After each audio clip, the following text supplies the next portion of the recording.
యోహాను 9:2. ఆయన శిష్యులు, బోధకుడా, వీడు గుడ్డివాడై పుట్టుటకు ఎవడు పాపము చేసెను, వీడా వీని కన్నవారా అని ఆయనను అడగగా, యేసు, వీడైనను వీని కన్నవారైనను పాపము చేయలేదు, కానీ దేవుని క్రియలు వీని యందు ప్రత్యక్షపరచబడుటకే వీడు గుడ్డివాడుగా పుట్టెను. ఇక్కడ శిష్యులు అడిగిన క్వశ్చన్ కి ఎవరు ఆన్సర్ చేస్తున్నారు? దేవుడు ఆన్సర్ చేస్తున్నారు. శిష్యులు అడిగిన క్వశ్చన్ కి యేసయ్య ఏమంటారు? వీడైనను వీని తల్లిదండ్రులైనను పాపం చేయలేదు, దేవుని క్రియలు వీని యందు మహిమపరచబడడానికే వీడు గుడ్డివాడుగా పుట్టెను అని అంటారు కదా. ఇప్పుడు ఈ మాటలు ఆ గుడ్డివానికి ఏమైనా ప్రయోజనకరమా? ఆ గుడ్డివానికి ఆ మాటలు జస్ట్ ఇన్ఫర్మేషన్ మాత్రమే కదా. ఓకే, నా పాపం కాదు, నా తల్లిదండ్రుల పాపం కాదు ఈ స్థితికి, నా గుడ్డితనానికి అని అనుకుంటారు, అంతే కదా. కానీ అక్కడ మనం చూడాల్సింది ఏంటంటే, వాక్కు అతని పక్షమున వర్డ్ రిలీజ్ చేసింది, అతని పట్ల బాధ్యత తీసుకుని ఒక మాట రిలీజ్ చేసింది.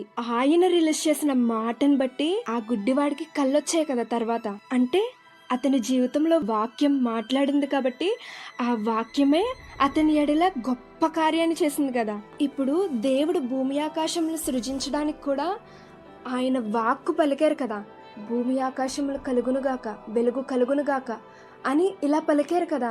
అవి వెంటనే కలిగాయి. ఇప్పుడు భూమి ఆకాశంలో సృజించడానికి ఆయన ఎంతైతే ఎఫర్ట్ పెట్టారో, ఈ గుడ్డివాడికి కళ్ళు కలగడానికి కూడా అంతే ఎఫర్ట్ పెట్టారు.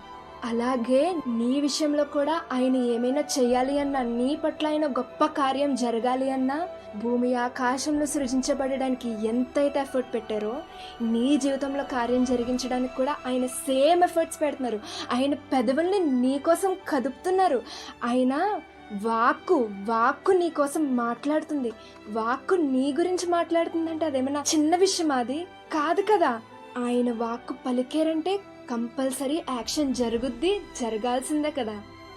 అలాగే ఆయన ప్రతి వచనం నీ గురించి మాట్లాడారు, నీ గురించి పలికారు. కానీ దాన్ని జస్ట్ నువ్వు విని రిసీవ్ చేసుకోకుండా ఉంటే, ప్రతి వచనంలో ఆయన నీ కోసం దాచించిన ఆ సమృద్ధిని నువ్వు కోల్పోతావు.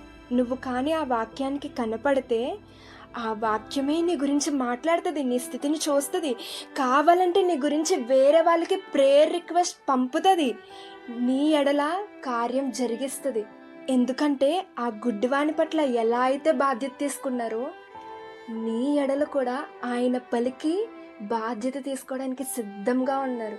నువ్వు వాక్యానికి కనపడాలి, అంతే.